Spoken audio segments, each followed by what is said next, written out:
Oke, Assalamualaikum warahmatullahi wabarakatuh. Selamat malam semua teman-teman calon sarjana ilmu komputer Unsia. Nah, ini ketemu dengan saya Riyad di mata kuliah Algoritma dan Pemrograman ya.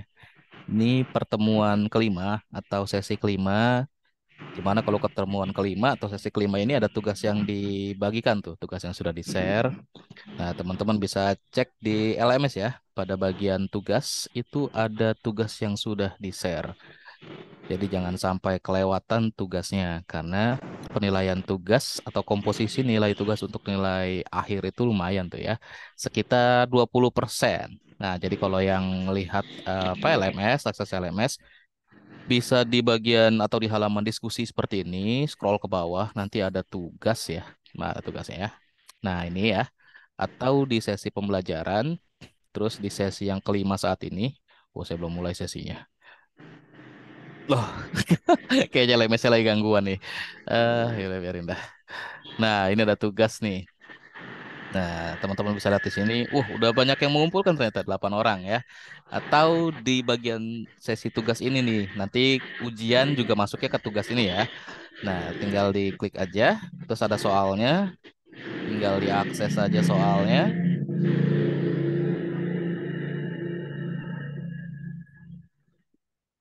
Oke, coba reload dulu. Kenapa dia tidak terreload ya?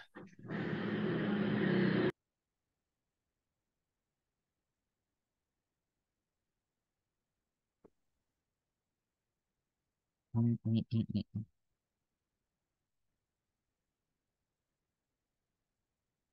Ya bisa di-download atau bisa diklik ya. Kalau ini internetnya lumayan bagus, ini bisa kebuka di sini.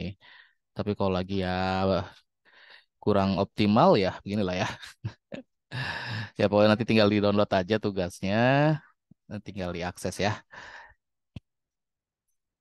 Oke, sekarang kita langsung ke materi aja. Saya share ulang dulu sebentar.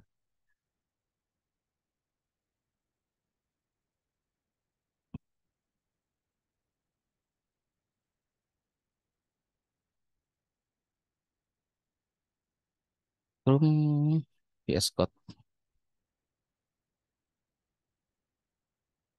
Nah, udah tampil ya. Oke, pertemuan kelima ini materinya tentang looping atau perulangan. Oke, tentang looping atau perulangan sudah diakses kah materinya? Bisa, Pak. Oke, udah. Nah, di materi looping atau perulangan, kita nanti akan ngebahas beberapa jenis perulangan ya. Ada yang while, ada yang do while, dan ada yang for. Terus ada penjelasan sama bentuk struktur standarnya. Terus ada studi kasusnya atau contohnya. Nah, ini saya nggak pakai modul biar lebih enak penjelasannya dengan penjelasan bahasa saya sendiri aja ya biar lebih nyampe maksudnya seperti itu. Nah, kalau untuk teorinya saya nggak terlalu bahas panjang lebar karena ini juga kayaknya ada kendala teknis di apa di LMS kita di Zoom-nya menyangkut versi dari Zoom-nya. Nah, ini kita ke batas jadi atau ke limit 40 menit doang nih. Jadi nggak bisa terlalu panjang lebar penjelasannya, jadi langsung ke intinya aja ya. Nah, kalau untuk prakteknya, biasa kita pakai VS Code ya untuk praktikumnya. Jadi kalau sudah buka VS Code, untuk bisa running programnya, kita harus open folder dulu. Nah, kalau saya biasanya nyimpen di lokasinya di sini.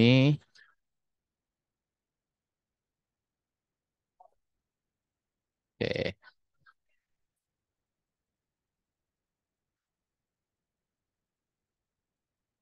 bisa create folder baru. Kayak 5, contohnya pertemuan kelima ya. Saya mau bikin satu file baru. Ini perulangan bentuknya nanti while. Saya simpan dengan while.cpp. Harusnya kelihatan segini ya, nggak usah terlalu besar. Nah, biasa kita buat dulu headernya pakai IOStream. Terus sertakan namespace-nya, si namespace std. Jangan lupa satu fungsi main atau main function-nya wajib harus ada satu fungsi utama ya. Kalau nggak ada satu fungsi utama itu ya nggak running nanti. Nah ini kita mau langsung ke pengulangan yang jenisnya atau bentuknya while ya. Oke, untuk perulangannya bentuknya while ini, contohnya ada sebuah kondisi yang nanti akan diperiksa atau dicek. Dan selama kondisi itu bernilai benar, maka dia akan melakukan apa yang diinstruksikan atau apa yang kita tuliskan atau diperintahkan di dalam perulangannya untuk bisa selalu diulang. Contoh saya buat satu variabel dulu untuk jadi parameter perulangan atau parameter di kondisi perulangannya nanti. Nah, kalau pakai VS Code, begitu kita ketik while, nah ini nanti kan ada nih, ya, ada kode snipe-nya. Ya, kalau misalkan kita tap, akan langsung keluar struktur standarnya seperti ini. Ada condition, terus ada kode yang akan dijalankan di dalam perulangan itu. Nah, pertama kondisinya. Saya mau bikin kondisinya jika A kurang dari sama dengan 10. Oh, sorry. 10 gitu ya. Nah, yang dikerjakan sama dia adalah untuk mencetak. Saya mau cetak si A aja. Habis dicetak, enter. Oke. Nah, ini juga butuh satu eh, nilai awal perulangannya nih. Tadi kan A ya, ada variabel A dan variabel A-nya ini saya set nilai awal perulangannya dimulai dari 1 ya. Terus kondisinya while akan mengulang ketika A kurang dari sama dengan 10, cetak A, enter. Ada sifat perulangannya di sini. A plus plus. A plus plus ini itu sama dengan A sama dengan A tambah 1 atau sama dengan A plus sama dengan 1. Artinya setiap proses perulangan, nilai A-nya akan bertambah 1. Nah, ini adalah sifat perulangannya, apakah increment atau decrement, ya. Apakah perulangannya perulangan yang nilainya positif, nilainya akan bertambah setiap prosesnya, atau perulangan yang nilainya berkurang setiap prosesnya. Oke, kita lihat atau kita ulik dulu nih strukturnya ini. Oke, tadi saya buat satu variabel. Nah, variabel ini akan digunakan untuk kondisi perulangan ya, sebagai salah satu parameter di kondisi perulangan. Saya punya nilai awal A itu 1, terus ada bentuk perulangannya di sini, ya. Jadi while ini mau ngecek kondisinya nih. Jadi ketika A-nya kurang dari sama dengan 10, maka cetak A, enter. Dan jika berhasil dilakukan, di proses selanjutnya A-nya akan bertambah 1. Itu ya. Nah, kalau ini di running, nanti bentuk hasil runnya seperti ini. Keluar cetakan atau print ya, dari angka 1 sampai dengan 10. Kenapa keluar 1, 2, 3, 4, 5, 6, 7, 8, 9, 10, dan setiap angka atau digit ini ada enternya? Penjelasannya seperti ini. Nah, ini kan ada nilai awalnya 1 nih. Oke, A-nya 1. Dicek nih di apa di badan perulangannya atau di bentuk perulangannya, di struktur perulangan dengan menggunakan strukturnya while. Nah, di sini ketika A kurang dari sama dengan 10, diceklah apakah A kurang dari sama dengan 10, A-nya sekarang adalah 1. 1 kurang dari sama dengan 10 bernilai benar, maka saat kondisi ini bernilai benar, dia akan mencetak A, enter. Nah, tadi 1 kurang dari sama dengan 10 bernilai benar, maka dicetaklah 1, enter. Dan nanti di proses selanjutnya, A-nya akan bertambah 1. Jadinya 2. Oke, dia balik lagi ke atas nih. Jadi perulangan itu akan terus menjalankan instruksi atau perintah yang akan dikerjakan ketika atau saat kondisi ini bernilai benar dan perulangannya akan berhenti saat kondisinya bernilai salah. Saat A-nya nilainya 1 sampai 10, nah kondisi ini, kondisi perulangannya bernilai benar terus tuh, maka akan terus mencetak A, enter, di mana A-nya tadi dari 1, setiap proses bertambah 1, seterusnya sampai dengan digit ke-10, enter. Nah, pada saat A-nya 11, ya, kan kalau misalkan di sini A-nya udah 10, dicek nih, A kurang dari sama dengan 10, gitu ya, A-nya 10. 10 kurang dari sama dengan 10, nilainya benar. Maka masih cetak si A, yang A ini nilainya 10, enter. Terus A-nya di 11, dicek. 11 apakah kurang dari sama dengan 10? Nah, perulangannya bernilai salah, ya. Perulangannya bernilai salah, maka tidak dicetak 11 dan perulangannya berhenti. Programnya pun berhenti. Ini bentuk yang while ya. Terus gimana dengan bentuk yang kedua, yaitu ada do while. Ya. Oke, kita ke bentuk yang kedua. While do, sorry bukan do while ya. While ini ya while do ya. Kalau yang satu lagi do while. Do while.cpp. Oke, saya copy aja ini ya biar nggak terlalu banyak. Nah, yang dihapus ini ya. Do. Nah, ini juga ada nih. Jadi kode snipe for while do while loop. Tinggal di tab. Nah, bentuknya seperti ini. Oke, di sini. Nah, agak terbalik prosesnya sama yang while, si do while ini. Kalau yang while itu kondisinya di awal. Jadi sebelum mengerjakan instruksi perulangannya atau instruksi yang ada di dalam badan perulangan, ya, mengecek dulu kondisi perulangan seperti apa. Nah, kalau yang do while, dia malah menjalankan dulu instruksinya mau ngapain nih kalau kondisi perulangan bernilai benar. Misalkan cetak A, setelah itu enter, gitu ya. Terus sifat perulangan juga dibuat di sini. Untuk setiap proses perulangannya, A-nya akan bertambah satu. Nah, terus baru kondisi perulangannya. Ketika A kurang dari sama dengan 10 dilakukan proses perulangan itu. Atau kondisi perulangannya berjalan seperti itu. Oke, hasil runningnya kita lihat dulu deh ya. Nah, hasil runningnya juga di sini terlihat adalah keluarannya 1 sampai 10. Kok nggak berbeda dengan yang tadi ya? Nah, sekarang saya mau sedikit rubah. Saya mau bikin kondisinya nilainya langsung salah ya. Di while dulu. Nilai awal 1. Ya, nilai awal 1. Terus ini saya ganti jadi 0. Ya, nilai awal 1. Terus ini jadi 0.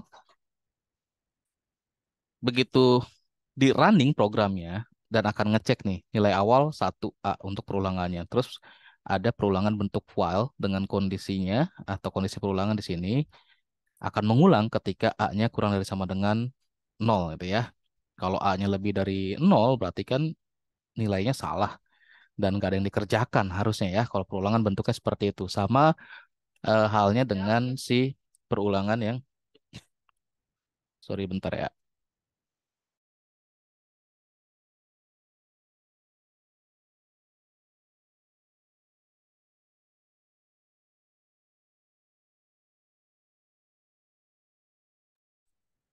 Oke, sorry ganggu.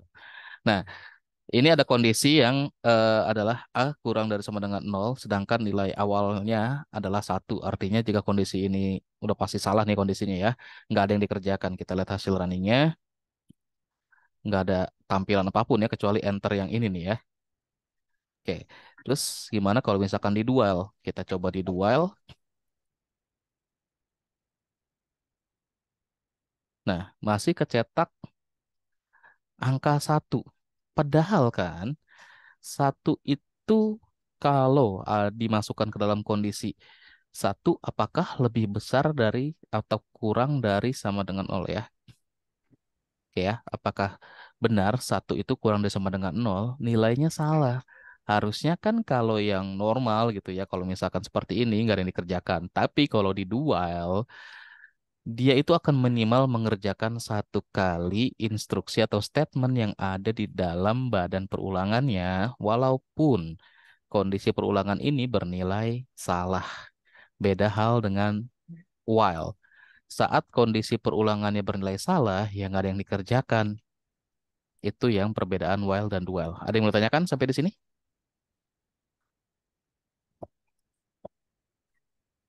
Cukup, Pak. Res. Oke, satu bentuk lagi. Nah, ini saya salah taruh folder nih. Tinggal geser ke atas saja. Oke, satu bentuk lagi, yaitu bentuk dari perulangan bentuk for. Oke, nah ini bentuk perulangannya yang bentuk for ya. Biar nggak terlalu banyak ketik, kopas aja yang struktur ininya ya. Oke, bentuk for ini bentuknya seperti ini. Hup, nah, ini ya. Jadi nih dalam si for-nya, di kondisinya, itu ada 3 bagian. Ya, ada 3 bagian. Ini dilihat aja nih.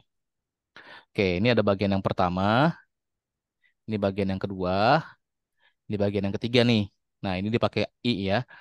Kita ganti dengan A karena kita variabelnya pakainya A di sini adanya. Atau kalau di sini kita belum buat, kita bisa buat langsung di sini.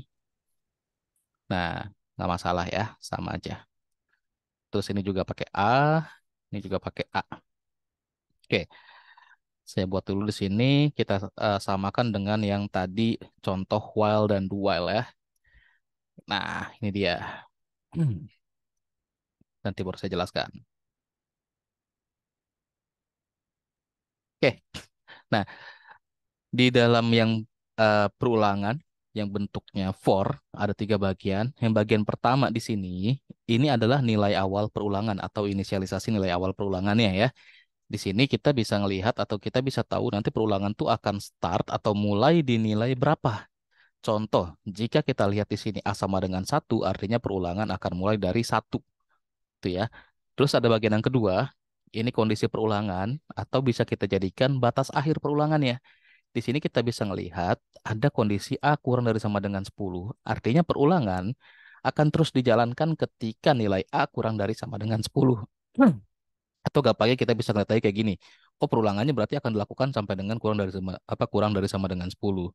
Dari sini kita bisa tahu berarti perulangan dari 1 sampai dengan 10 ya, bukan 9 ya. Kurang dari sama dengan 10. Artinya jika A-nya nilainya 10 kan masih benar ya, berarti 1 sampai 10. Dan ada sifat perulangannya di sini atau pengubah pengulangannya, pencacah pengulangannya. Di sini adalah pengulangannya jenisnya yang increment. Jadi untuk setiap proses pengulangan, parameter dari perulangannya nilainya akan selalu bertambah satu untuk setiap prosesnya. Dan ini jenisnya banyak nih. Nanti juga ada yang bisa decrement ya, nanti akan saya contohkan yang decrement. Ada yang bertambah satu, terus nanti ada yang bertambah dua, dan seterusnya gitu ya. Terus juga bisa bentuknya yang increment seperti ini atau yang seperti ini, gitu ya. Bebas aja. Nanti kebutuhannya disesuaikan dengan kondisi perulangannya mau seperti apa. Nah, ini kalau yang increment. Terus gimana kalau yang decrement? Decrement ya ada yang ini bentuknya. Nah, pakai seperti itu ya. Jadi A sama dengan ini bentuknya sama dengan A sama dengan A dikurang satu. Jadi untuk setiap prosesnya A-nya akan berkurang satu. Itu untuk pengulangan yang decrement. Nanti akan kita contohkan. Oke, balik lagi ke sini. Saat si nilai A ini bernilai benar, dicek dengan kondisinya, di mana A itu nilainya harus kurang dari sama dengan 10. Dimulai dengan nilai A adalah satu.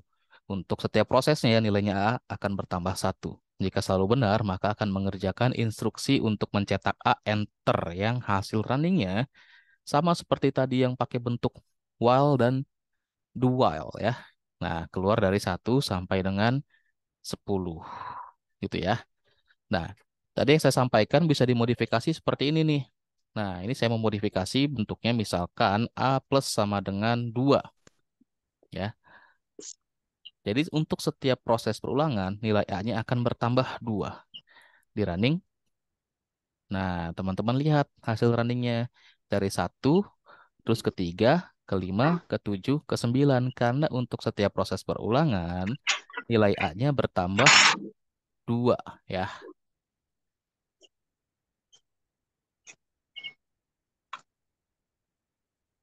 Sorry, saya mute dulu ya. Sip, thank you. Oke, karena nilai untuk setiap prosesnya nilainya bertambah 2, maka yang tercetak adalah 13579. Nah, ini secara nggak langsung kan kalau misalnya kita nggak pakein spasi, apa, enter nih ya, pakai spasi aja deh. Secara nggak langsung nih kita udah mencetak deret bilangan ganjil dari 1 sampai 10. Kenapa tercetak ke bilangan ganjil? Nilai awalnya ini ganjil. Kalau nilai awalnya kita buat genap atau nol gitu ya, yang kecetak adalah deret bilangan genap. Begitu. Jadi kalau mau cetak deret bilangan ganjil atau genap ya tinggal dirubah ini nih sifat perulangannya, incrementnya seperti apa gitu ya. Oke, ini yang tadi untuk increment. Sekarang kalau misalkan perulangan yang jenisnya decrement seperti apa? Perulangan yang setelah setiap proses perulangannya nilainya akan turun ya. Oke, sekarang kita ganti nilai awal perulangannya jadi 10, terus ini sampai dengan satu, ini minus minus ya. Nah, sebelum diganti jadi minus-minus, saya mau pakai yang plus-plus dulu dan kita lihat nih jadinya gimana nih. Nggak keluar apapun ya. Kayak nggak keluar apapun karena nilainya di sini sudah bernilai salah. Ini kita mau bikin yang minus-minus sekarang. Belum keluar juga. Kenapa? Karena untuk pengurangan, aduh tinggal 10 menit. Oke.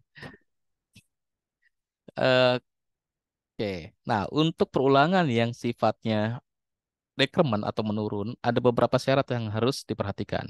Yang pertama, nilai awal perulangan, inisialisasi perulangan, nilainya harus lebih besar dari batas akhir perulangan. Contoh, nilai awal 10. Ini satu. Oke, udah benar.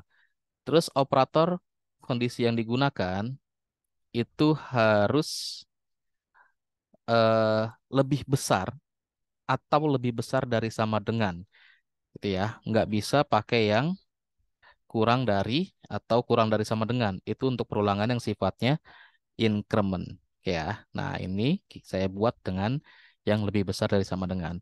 Dengan nilai awal perulangannya 10 dan perulangan akan dilakukan ketika A kurang dari lebih besar dari sama dengan satu bernilai benar, ya perulangan akan terus dilakukan selama nilai A lebih besar dari sama dengan satu dan nilainya benar mencetak A spasi. Ya, sekarang kita running, baru dia jalan tuh. 10, 9, 8, 7, 6, 5, 4, 3, 2, 1 sampai dengan satu ya runningnya ya. Oke. Nah, kalau misalkan kita pengen bikin perulangan yang ada perulangan yang modelnya seperti ini nih. Ini saya buat dulu satu, terus ininya tapi lebih besar dari sama dengan 10 ya. Terus ininya perulangannya increment nih sifatnya. Sorry, di mute lagi ya. Nah, dengan bentuk perulangan yang logikanya kita lihat seperti ini, perulangannya ini akan jadi infinite nih. Oh, sorry, ulang running.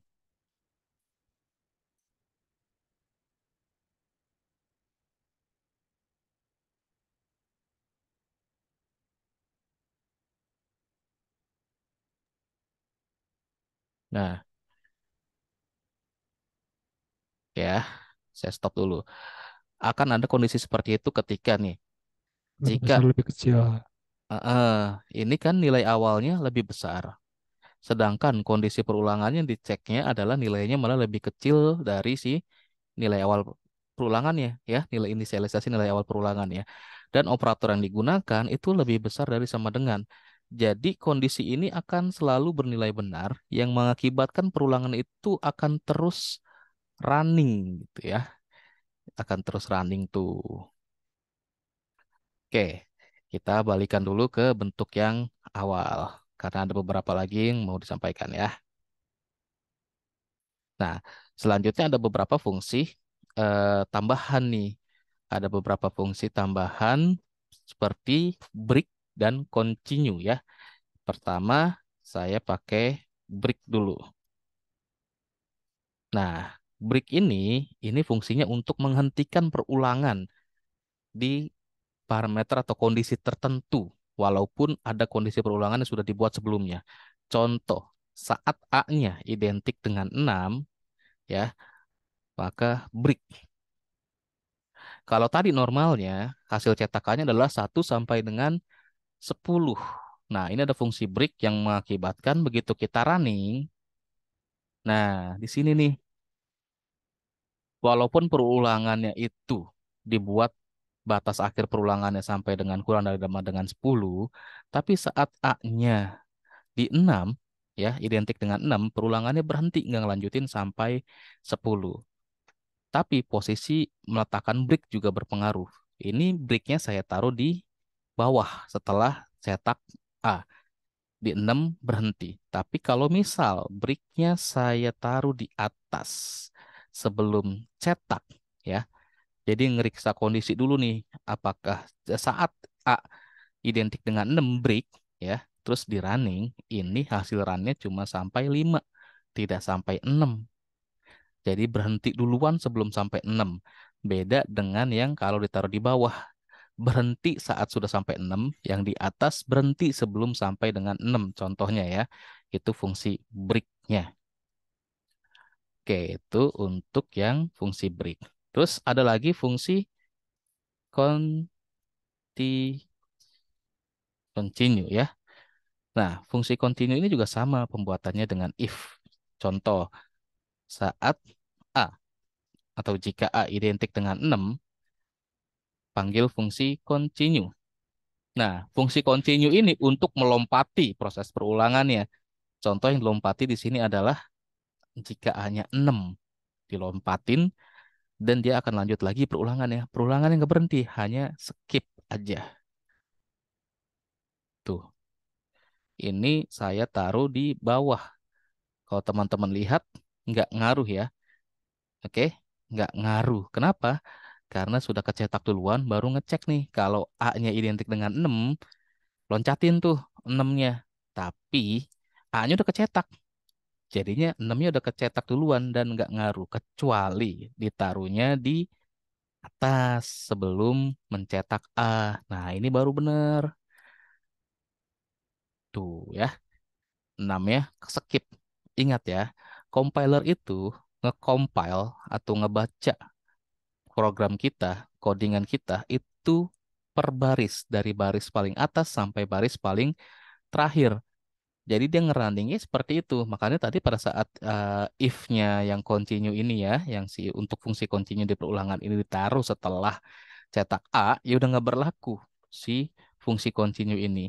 Kalau mau pakai continue, untuk skip perulangan atau loncatin perulangan harus ditaruh sebelum instruksi apa yang mau dilakukan dan di skip dengan continue tadi. Ditaruhlah di atas. Jadi biar nanti di sini kan udah diingat nih sama compilernya. Oh kalau nanti A-nya 6, loncatin tuh 6-nya. Dan pada saat cetak, iya bener ada 6 dan 6-nya diloncatin, terus baru lanjut lagi 7, 8, 9, 10 sampai perulangannya berhenti. Kalau ditaruh di sini setelah cetakannya, compiler tahu, ngerti, tapi kan udah dilanjutin, apa udah dilakuin. Ya nggak mungkin dong dia tip X atau revisi, udah di running sekali kan, perintahnya cuma running sekali. Jadi tetap ada 6-nya. Oke, ada yang mau tanyakan?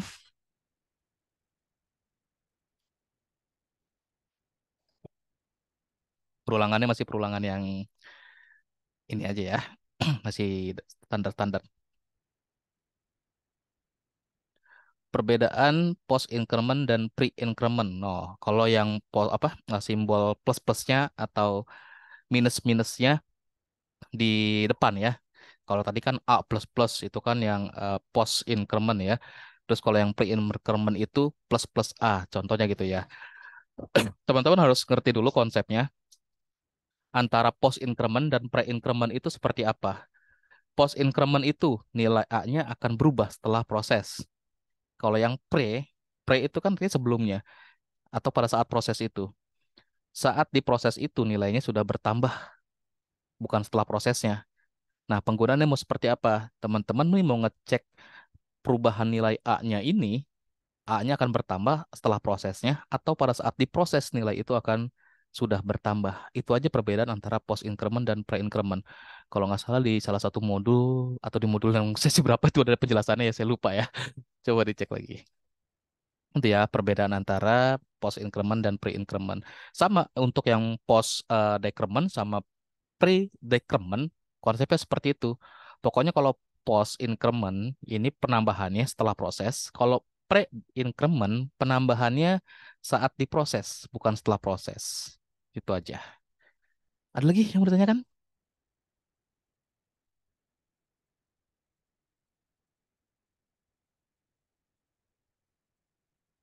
Aman? Aman Kak. Oke, nah di modul kan ada beberapa contoh ya. Ada beberapa contoh program tuh kayak misalkan di slide nomor 7, di nomor 8, terus ada lagi di nomor 12, terus 13, 14 juga ada contoh-contoh programnya. Sama terakhir itu di 1920 ya. Nah, itu nanti teman-teman tinggal simulasikan aja secara mandiri. Terus kalau mau ulang lagi penjelasannya, nanti kan ini recordingnya saya share. Silakan diakses. Ini kayaknya waktunya sudah habis nih ya. Less than a minute. Aduh, Saya juga lagi nggak bisa di extend juga sih rencana memang tadi hanya sejam saja karena saya mau jemput anak saya di atas ya.